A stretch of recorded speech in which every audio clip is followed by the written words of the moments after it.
Bermula daripada 2016 sudah ada perjanjian ditandatangani. Malam ni saya bawa satu perjanjian usaha sama Rizky Gold Sinan Berhad dengan pemilik, tarikh dia 2016. Memang bukan perjanjian ini ditandatangani secara serentak beramai-ramai, tidak. Kerana dia perlu pujuk penduduk dan sebagainya, dan ditandatangani secara berperingkat-peringkat. Betul tidak tuan-tuan? Ditandatangani berperingkat. Tetapi bermula 2016, 2017 dan seterusnya 2018. Saya nak sebut 2016 Tuan Haji Khan Samad masih lagi ahli Parlimen Pembangkang dari Shah Alam. Pakatan Harapan belum menang lagi. Kita menang Mei 2018 baru kita membentuk kerajaan. Baru calon kita diberi amanah sebagai menteri wilayah. Jadi kat mana yang Datuk Johor kata kononnya Khalid Samad yang mengalu-alukan tidak membenarkan dan tidak membantah penduduk tanda-tanda perjanjian ini. Sedangkan pemaju ni dah masuk ke Kampung Sungai Baru, pujuk orang untuk pindah dan sebagainya sejak 2016. Itu poin yang pertama. Kalau dia boleh jawab untuk menafikan, silakan. Yang kedua, satu lagi dia sebut kononnya penggunaan akta pengambilan tanah dibuat kerana sudah lebih 80%, 89% penduduk bersetuju. Pun satu fitnah. Betul tak tuan-tuan di kampung Sungai Baru? Tuan-tuan, Kampung Sungai Baru ni terbahagi pada dua. Ini khusus untuk kawan-kawan yang bukan di sinilah, yang duduk sini lebih maklum daripada saya. Rumah teres ada dalam berapa? 98 penduduk, betul? 98 lot.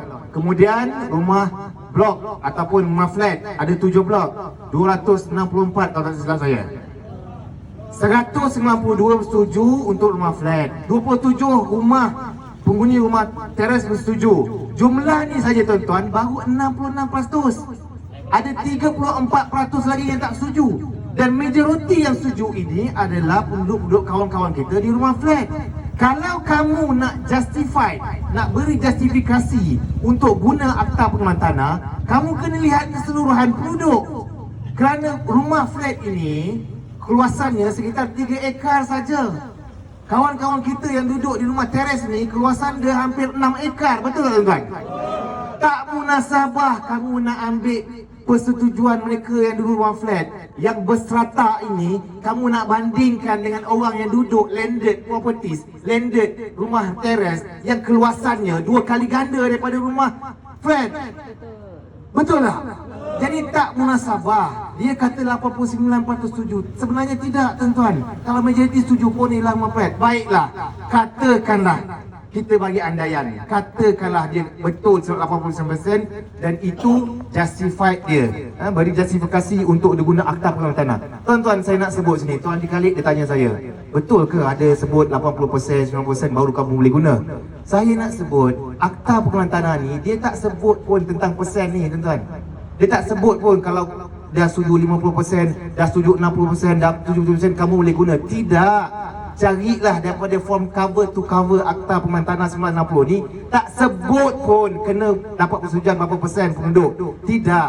Akta pengambilan tanah ni dia beri penekanan, pengkhususan untuk tujuan tanah itu diambil. The purpose of acquisition. Untuk apa?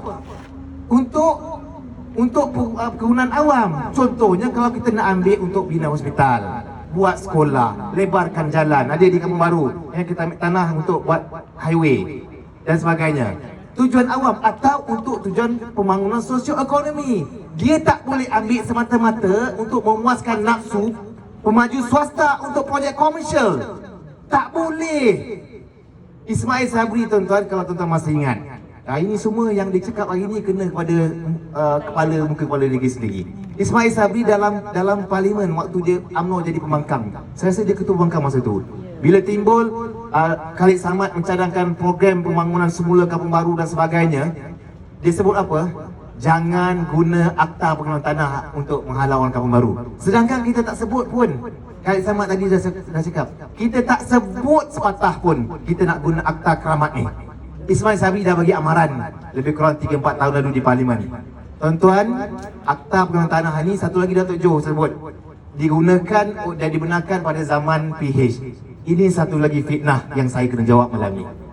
Dia kata akta pengambilan tanah ni guna masa zaman bukan zaman Masa Nasional. Tuan-tuan yang duduk di kampus yang baru ni tahu bila warta dikeluarkan? 18 Jun 2021, betul? Seksyen 4 borang A dikeluarkan. Hari Jumaat, masa darurat, masa PKP, tuan-tuan tak boleh keluar, kita semua terkurung. Dia bagi borang A bawah Seksyen 4 akta pengurusan tanah. Hari Jumaat, hari bekerja. Hari Sabtu cuti, hari Ahad cuti. Hari Isnin, walaupun hari bekerja tapi masa tu darurat, tuan-tuan. Hari Isnin dia wartakan akta pengurusan tanah. Betul atau tidak, tuan-tuan? Tak sampai satu hari bekerja, tuan-tuan. Zalim buat macam ni. Zalim. Kamu ada kawan-kawan kita hantar gambar. Dia sepatutnya warta ni dia hantar ke rumah, setiap rumah. Tak, dia tampal rumah-rumah buruk yang store dan sebagainya, tuan. Just ambil gambar dan tunjukkan konon je dia hantar. Baik, kamu kata dah hantar. Kamu tampal hari Jumaat, Isnin, hari Jumaat, Sabtu, Ahad cuti, hari Isnin kamu wartakan 21 Jun 2021, time kita tengah Covid, time kita tengah darurat. Dia tampal. Mana kita nak bantah? Kita nak keluar rumah pun tak boleh. Nampak tak zalim, tak zalim? Bawa pemerintahan siapa? Bawa PM siapa? Itu dia, Ismail Sabri, keluarga Malaysia. Yang dia sebut sendiri dalam parlimen 3-4 tahun lepas, dia kata jangan guna akta pengurusan tanah di Kampung Baru. Zaman dia jadi PM, dia guna dengan cara yang sangat jijik, sangat zalim, menganiaya penduduk-penduduk Kampung Sungai Baru. Tuan-tuan, itu yang pertama. Tuan-tuan dah dengar yang kita tawarkan dulu. Hanya tanah emas yang ada sekatan dan sebagainya, kita tak sentuh pun Kampung Sungai Baru ni. Status tanah ni, tuan-tuan, untuk kawan-kawan yang bukan dari sini, status tanah ni, kalau tuan-tuan tinjau sebelah, nampak KLCC, betul tak? Nampak Jalan Konsen, Jalan Ampang, Menara Public Bank. Status tanah ni, value dia sama dengan sebelah, tuan-tuan. Ini tanah pajakan 99 tahun. Tanah komersial tidak ada sekatan. Sebab apa dia tawarkan dalam siasatan baru ni, pada hujung bulan 8 yang baru ni, ditawarkan 400 ke 500 saja sekaki persegi. Sebab apa? Sedangkan jumlah sebenar nilainya daripada valuer yang buat, daripada harga range daripada 1,500 hingga ke 2,000 sekaki persegi, tuan-tuan. Because this is a commercial land. Ini bukan tanah emas yang ada sekatan, tak boleh dijual kepada orang bukan bumi putera dan sebagainya. This is a commercial land. Tapi di bawah kerajaan keluarga Malaysia ni, tuan-tuan, dia bagi jumlah yang sangat-sangat tak munasabah. Ada orang sebut, oh, maknanya isu duit je lah je, isu pampasan je. Saya kata tidak. Isu Kampung Baru, isu Kampung Sungai Baru is not the matter of dollar and cents, tuan-tuan. Kena faham tu betul-betul. Saya walaupun saya tak duduk sini, saya bukan anak jati Kampung Baru macam Saudara Yusof, tapi saya mengundi di sini. Saya mengundi di Kampung Baru Tengah, di Sekolah Puteri Belayar. Tapi saya sejak 15 tahun yang lalu, saya bersama dengan Dr. Lok, saya faham isu baru, saya ada sentimental value dengan Kampung Baru ni. Saya rasa ni tanah keramat, tuan-tuan. Sebab itu ada orang sebut kat saya, I'm not superstitious, tapi bila saya fikir-fikir mungkin ada kebenaran. Jangan buat main dengan tanah Kampung Baru ni. Tuan-tuan tengok Menteri Wilayah Anwar Musa jadi apa, tuan-tuan? Bukan setakat dia tak boleh bertanding ke raya, dia ke tepi kan langsung, tak dapat langsung bertanding. Apa jadi kat Syahdan Kasim? Pun sama. Mendua orang Menteri Wilayah. Apa jadi dekat pengurusi PKB, Datuk Effendi Zahri? Bankrupt. Sedangkan saya kenal dia seorang perempuan berjaya, ada firma, dan ketua dia juga seorang jutawan multi-billionaire. Tapi dia bankrupt sejak 11 Oktober 2001. Jangan main-main. Niat kena betul. Nawaitu kena betul. Kalau niat kamu hanya nak memainkan orang sini, nak jual, nak gadai dengan harga yang murah, nyah kamu dari sini. I'm very sentimental because this is the only land that we have. Kenapa kamu nak membodohkan? Ini orang Melayu di bandar. Ini bukan di hulu-hulu Terengganu mana tempat Ceruk Rantau. Jangan perbodohkan. Datuk Jo kata, oh, kononnya. Ni saya jawab lagi ni. Poin-poin malam ni saya terus spesifik pada apa yang Datuk Jo lemparkan. Dia kata, baik, kalau kita menang nanti kita akan pasang lawyer, kita akan saman pemaju kerana perjanjian ini loop-sided, berat sebelah. Tuan-tuan, Bila Akta Pembadanan Pengurangan Kampung Baru ditubuhkan, peranan utama PKB ni apa dia? Sebagai penyelaras, pemudah cara kepada mana-mana pihak yang ingin membangunkan kampung baru dengan syarat dipersetujui bersama. Betul atau tidak? Ayat ni saya ambil daripada Akta, bukan saya reka untuk ceramah malam ni. Dengan syarat untuk persetujuan bersama. Dan PKB ini dia berperanan sebagai penyelaras, sebagai moderator, sebagai fasilitator. PKB zaman Dato' Effendi Zahari, dia sebagai jurucakap maju. Dia yang jadi spokesperson. Dia macam ejen pemaju, paksa penduduk untuk deal ataupun untuk terima ni. Sedangkan itu peranan PKB. Baik, Dato' Jo kata bila kita akan sama maju, kononnya Khalid Samad setuju penduduk sain, sedangkan terma-terma ini adalah berat sebelah. Saya nak tanya tuan-tuan, siapa yang bawa pemaju masuk ke kampung baru? Siapa? Dia mesti melalui PKB. Betul atau tidak? Kerana PKB ni satu institusi yang dah is a statutory body yang ditubuhkan di bawah Akta. Apa-apa sahaja mana-mana pihak yang nak masuk untuk memajukan kampung baru, dia mesti melalui Pembadanan Pembangunan Kampung Baru. Sebab itulah tujuan Akta ditubuhkan. Pengerusi PKB adalah Dato' Effendi Zahari. Dia nak saman saya, silakan. Saat ini fakta betul. I have all the facts before I say. Dan dia pun dah bankrupt. Dan kita cabar dia, tuan-tuan. Tuan-tuan bayangkan, dia jadi pengerusi PKB dalam masa dia berunding dengan pemaju isu Kampung Sungai Baru ni, sedangkan dia rahsiakan daripada bulan 10 tahun lepas dia dah bankrupt oleh Mahkamah Tinggi Shah Alam. Boleh tak orang yang bankrupt, you don't have any locus, you tak ada capacity, you deal dengan pemaju, you bagi maklumat pada menteri, you deal dengan pelbagai pihak atas nama pembangunan Kampung Sungai Baru ni? Tak boleh. Sepatutnya bawa Akta, bila you bankrupt, you kena mengosongkan jawatan tu. Tapi dia terus. Dan inilah hasilnya, tuan-tuan.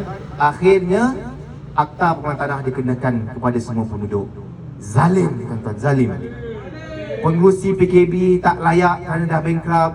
Jumlah yang diberikan sangat-sangat tak masuk akal dengan jumlah yang sekarang ini. Kemudian nak paksa keluar. Dia bagi tempoh mungkin dulu Julai, kemudian extend sampai Oktober. Ni sebabkan pilihan raya, dia stop dulu. Maknanya, tuan-tuan,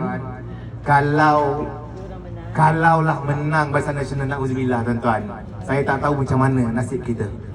Bukan saja nasib di Kampung Sungai Baru ni, malah nasib seluruh kampung baru ni, tuan-tuan. Dia boleh buat apa saja. Dan tadi saya cakap tadi, ada orang tanya bila sebut kononnya Kampung Sungai Baru nak pampasan sekian banyak, maknanya nak jadi jutawan cepat, maknanya isunya duit. No, I say this is not the matter of dollar and cent. Bila kamu guna Akta Pengurangan Tanah kepada penduduk geran, tuan-tuan adalah pemilik tanah, tuan-tuan bukan setinggan.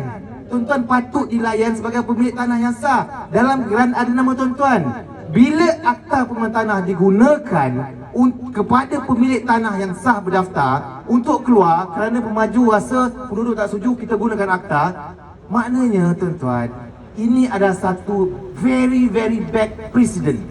Satu duluan yang sangat-sangat buruk. Kalau dia boleh guna di Kampung Sungai Baru, tuan-tuan, apa halangan dia nak guna ke tempat lain, Kampung Pandan lah, mana-mana lah. Seluruh Malaysia, bukan di wilayah saja. Kita dah tengok dah kampung-kampung banyak, Kampung Kerinci, Kampung Cubadak, semua dah habis dah, tuan-tuan. Dah habis dah. Saya dulu, tuan-tuan, seorang peguam memperjuangkan isu Kampung Cubadak, tuan-tuan. Isu Kampung Cubadak. Mereka setinggan. Saya perjuangkan isu Kampung Cubadak ni, tuan. Kita panjat sampai ke pejabat lawyer developer. Kita minta pampasan yang munasabah. Walaupun mereka setinggan, mereka adalah rakyat Malaysia, mereka ada hak untuk satu pampasan yang munasabah. Kerana perlembagaan kita sebut tidak ada mana-mana harta boleh dirampas melainkan diberi pampasan yang mencukupi, a reasonable compensation. Dalam kes Kampung Cubadak, tuan-tuan, kita fight dengan lawyer developer. Saya naik ke pejabat Tuan Syuklin dan Co. Kita bincang dengan dia. You cannot give, you cannot trade this first people in the kampung Cibadak like this. Walaupun dia squatters, but they are the citizen. Mereka adalah warga negara Malaysia. Mereka dah duduk lama, dah puluhan tahun di situ. Kena bagi penguasaan yang sabar. Akhirnya apa tuan-tuan? Pemaju akur. Dia bagi tawaran yang sabar dan dia bagi peluang untuk memiliki rumah dan sebagainya tuan. Itu penduduk setinggan. Maaf, saya bukan nak memandang rendah, tidak. Saya cuma nak cakap tentang status pemilikan. Itu penduduk setinggan yang tidak ada hak, mereka tidak dalam gelar tak ada nama dia. Hari ini kita berhadapan dengan tuan-tuan yang di depan saya ini adalah pemilik tanah yang bergerak yang besar. Di bawah kanun tanah negara. Tuan-tuan pergi cek sekarang, buat land search dekat pejabat tanah. Tanah lot sekian-sekian, keluar nama tuan-tuan, bukan nama DBKL ke, bukan nama Kementerian Wilayah ke, bukan nama PTG, tidak. Kalau penduduk setinggan pun boleh dilayan segitu rupa dengan baik, kalau kita bincang pemaju yang ada waras fikirannya, ada perasaan, kenapa orang-orang Melayu di Kampung Sungai Baru, di Kampung Baru ni diperlakukan begini tuan-tuan? Oleh siapa? Pemimpin Melayu juga. Datuk Jo, tolong jangan tai chi, tolong jangan tunjuk hero. Dia kata kononnya dia dah nasihat penduduk masa dia jadi MP, jangan sign dan sebagainya. Kemudian bila dia kalah tak ada siapa nak nasihat. Dia tunjuk hero lah macam tu kali sama tadi. Oh, bila saya datang kalah tak ada siapa lah nak nasihatkan. Jadi penduduk sign. Sekarang ni kalau tuan pilih saya balik, saya akan pastikan pemaju ni bayar. Dia sebut pemaju cak ayam. Dia sendiri sebut pemaju cak ayam. Tuan-tuan, ini satu lawak antarabangsa lah. Okay. Saya dah sebut tadi, yang boleh masuk ke dalam kawasan kekal untuk majukan baru ini mestilah dalam melalui PKB. PKB itu ketuanya siapa? Takkanlah timbalan dia sendiri, dia tak tahu. Betul? Dan sekarang bila akta pematangan dikeluarkan 18 Jun 2021, Warta 21 Jun 2021, siapa Perdana Menteri? Bukankah dari parti Cat Keris juga? Bukankah daripada Barisan Nasional juga? Bukankah parti yang Datuk Jo bertanding hari ini? Jadi kenapa kamu nak salahkan orang lain? Tolonglah muhasabah sendiri. Dia cakap depan budak-budak program santai muda, bolehlah. Mari saya cabar dia cakap depan budak yang baru. Berani atau tidak? Berani atau tidak? Tuan-tuan, masa saya bertanding dengan dia, saya buat open cabaran debat. Saya kata jom kita berdebat secara ilmiah. Ada, kita sediakan pentas dan kemah dan semua. Dia tak datang. Tak apa, kita bincang. Kita berdebat untuk orang baru. Mana yang terbaik? Dia tak datang. Hari ini saya cabar dia sekali lagi.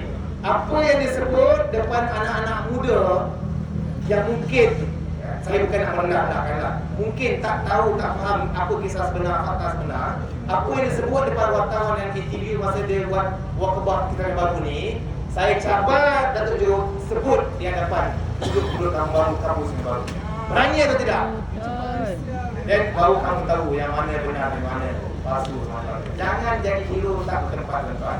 Sebab itu tawaran kita, komitmen kita sama Datuk Haji Khalid ialah sekiranya kita diberi mandat bukan saja menang di Kuangsa, malah tentu letakkan Pangkalan Harapan sekali lagi di Malaysia ini sebagai kerajaan. Antara program pertama kita buat ialah kita akan masukkan Warta Akta Pengambilan Tanah. Tuan-tuan, dia letak akta pengambilan tanah Warta dan dia ajak penduduk berunding. Macam letak pistol dekat kepala, jom kita bincang. Betul tak? Letak Warta dah keluar, dah gesek, dah semua penduduk keluar, dah bagi papasan walaupun tak sabar. Kemudian jom kita bincang. Adil atau tidak? Waras ke tidak, tuan-tuan? Kalau kamu nak betul-betul bincang dengan penduduk ni, tarik balik akta tu, masukkan. Okey, ada kuasa tidak? Ada. Saya dah buat research, memang ada. Section 35 Akta Pengambilan Tanah beri kuasa kepada menteri untuk tarik balik, withdraw the acquisition. Ada. Boleh dibuat, tapi kenapa tak dibuat? Kenapa tak dibuat? Kenapa tak dibuat pada zaman dia? Boleh. Sebab itu untuk berlaku adil kepada semua. Kita bukan bercakap tentang 37 orang yang nak hilang ataupun 34 orang rumah teres yang tak dilibatkan. Tak dilibatkan lagi, tuan. Tapi maju memang dah berjumpa pun dengan 34 ni, betul tak? Dah jumpa, dah pujuk tak pun. Kita bukan bercakap tentang soal suri tidak. Kita bercakap bahawa you have to be fair untuk orang-orang ni. Orang-orang Kampung Baru dan orang kampung Sungai Baru ni. Beri papasan yang muhasabah. runding dulu secara baik. Ini tanah mereka, apa perasaan kamu? Satu hari kalau maju datang, halau kamu daripada rumah, oh kami nak bina satu kondominium 40 tingkat di sini, bersilakan keluar, tuan. Tak adil, tak adil, zalim namanya, tuan. Sebab itu sekali lagi saya dari masa tuan dari minit sebelum ke 11. Sekali lagi saya tegaskan, saya menjawab apa tuduhan yang diberikan oleh calon Barisan Nasional pada program yang dibuat beberapa hari yang lalu, dan sebelum ini pun Menteri UMNO ada sebut harga 3,000 dan sekali persegi dan sebagainya, tuan-tuan. Tapi bila mereka minta dibagi 4,500, itu pun tuan-tuan masa saya datang hujung bulan 8 hari itu kan, 24 Februari 2068, janji dia bagi pemasaran berapa lama? 3 minggu, betul tak? 3 minggu selepas tarikh saya datang, dia akan bagi pemasaran, betul tidak? Berapa lama yang dia dapat? 3 orang. Itu hujung bulan 8. Hari ini dah 8 bulan, besok 9 hari bulan 11. 11 hari je lagi. Hampir dah dekat nak 2 bulan. Yang lain dapat atau tidak? Dekat 3 bulan dah. Tuan-tuan, saya nak sebut ni je sebagai penutup saya. Kalau pampasan untuk berapa kerat orang tu pun sampai hari ini tak boleh bayar, apa jaminan dia boleh siapkan projek 100 juta? Ya, betul. Fikir tu mudah. Kan? Dan saya ni fahamkan kawan-kawan kita pindah yang muaflek pindah ke kecil, ramai lagi yang masih belum dapat lagi pemasaran dan sebagainya, tuan. Dia dijanjikan, tak ada. Kalau itu pun pemaju cahaya Pak kata Datuk Jo sendiri tak boleh nak tunaikan, apa jaminan kalau tuan-tuan serah geran dia boleh cagakan pula kepada bank untuk dapatkan pinjaman sebagainya, kemudian tak apa jadi, apa jaminan dia boleh siapkan projek ratusan juta pun ni, tuan-tuan. Saya, walaupun luar, saya tak akan percaya ini akan berlaku. Sebab itu, komitmen kita jelas. Duduk berunding, kami batalkan dulu akta ini dan kami duduk berunding dengan penduduk demi keadilan kita semua. InsyaAllah, tuan-tuan, akhir sekali, saya bagi kepada tuan-tuan, kenawajakan ini bukan hanya setakat pertemuan di antara Khalid Selamat dan Datuk Johor Riani. Bukan hanya pertemuan di antara Khalid Selamat dengan Datuk Sri Kamaldeen dengan Dr. Rosni Adam, tidak, tuan-tuan. Kenawajakan ini ialah untuk kita menentukan siapa Perdana Menteri yang akan memimpin kerajaan Malaysia selepas ini. Betul tidak, tuan-tuan? Kita ada 3 calon setakat ini, tuan-tuan. Dari pihak Barisan Nasional, Zahid Hamidi yang ada 47 kes. Yang mahkamah dah putuskan ada kes to answer, prima facie kes. Dia kena jawab, nanti dia kena bawa ke mahkamah untuk berikan pembelaan. Kita ada calon seorang lagi, Tan Sri Muhyiddin Yassin, yang kita telah pun merasakan bagaimana dia menjadi Perdana Menteri kita lebih kurang 17 bulan dalam waktu Covid. Macam-macam orang yang melantik hampir 70 Menteri Kabinet, campur lagi Menteri Duta Perdana Menteri, habis duit rakyat semata-mata untuk mengekalkan kuasa. Kita tengok macam mana ekonomi kita semakin teruk, makin berudum dari hari ke hari, tuan-tuan. Ini 2 calon yang ditawarkan, dan kami daripada Pakatan Harapan menawarkan Datuk Seri Anwar Ibrahim sebagai Perdana Menteri. Tuan-tuan, track record beliau sebagai Kepala Menteri sangat baik. Pada semasa beliau menjadi Menteri Kewangan, belanjawan kita surplus 7 tahun betul-betul, bukan defisit, surplus. Maksudnya pendapatan negara lebih daripada pembelanjaan. 7 tahun betul-betul. Ini bukan cerita untuk ceramah berani untuk sedap, tidak. Tuan-tuan boleh rekod, boleh cek rekod. Masa dia jadi Menteri Kewangan, dia dinobatkan sebagai antara Menteri Kewangan terbaik di Asia. Antara 100 orang paling berpengaruh dalam dunia, tuan-tuan. Koneksi luar biasa di luar negaranya sangat luar biasa. Dan dia punya iltizam, tuan-tuan, dengan ceramah dia. Penjara 11 tahun, tuan-tuan. Jiwa dia dalam penjara 11 tahun. Dia keluar, dalam kepala dia ialah untuk rakyat saja, tuan-tuan. Tengok keluarga dia, ada jadi ditawar milioner, Nurul Izzah, Dr. Wan Izzah. Tengok, dalam kepala dia hanya untuk rakyat semata-mata, tuan-tuan. 11 tahun, tuan-tuan, bayangkan mengikut dalam penjara seorang diri. Takkan keluar dia jadi nak membahas hati rakyat, tidak. Sebab itu, tuan-tuan, kita ada tawaran kita ada manifesto. Tapi tawaran yang pertama sekali untuk Pakatan Harapan tawar pada semua rakyat Malaysia ialah untuk mengurangkan kos bebanan hidup kita hari ini, tuan-tuan, dan meningkatkan ekonomi kita. Pelabur dah tak percaya keluar, sebab itu kita punya nilai ringgit jatuh hujunam. Saya dijangkakan tuan-tuan, kalau pernah berterusan towards the end of the year, kalau tidak ada kerajaan yang sama dengan pemerintah seperti ini, kita punya ringgit boleh come to $1 bersama dengan RM5, tuan-tuan. Bila dolar ringgit berundung, kebanyakan barang-barang keluar dari luar sebarang makanan adalah import. Jadi harganya tinggi, meningkat. Yang akan menanggungnya siapa, tuan-tuan? Kita, saya, tuan-tuan semua yang akan menanggung. Sebab itu harga kita meningkat, ekonomi kita sampai teruk. Sebab itu tuan-tuan, akhir sekali saya ragu dan saya mohon, ingat 19 November ini hari yang sangat penting. Tuan-tuan minta tolong kempen, ajak kawan-kawan, saudara mara, anak-anak kita 18 tahun dah automatik dah. Tak payah tanya bila dia daftar, tidak, automatic registration as a voters, new voters. Pilih pemimpin yang akan memimpin, membawa kita, negara kita kembali menjadi satu masa dulu seperti Asian Tiger, tuan-tuan, ekonomi kita dan sebagainya. InsyaAllah saya cukup yakin dan percaya Datuk Seri Anwar Ibrahim adalah pemimpin yang akan kita dapatkan. Saya ucap terima kasih kepada tuan yang hadir. Saya harap perkongsian saya menjawab kemahan Datuk Juni dapat disebarkan supaya lepas ni dia tak berani dah nak cakap-cakap benda yang mengaku ni. Ingat orang kamu baru, orang baru masih ada lagi. Kita masih boleh dengar, kita masih boleh nilai. You cakap tipuan ini kita akan jawab berdasarkan fakta, berdasarkan dokumen, berdasarkan undang-undang yang ada pada hari ini. Sekian. Assalamualaikum warahmatullahi wabarakatuh.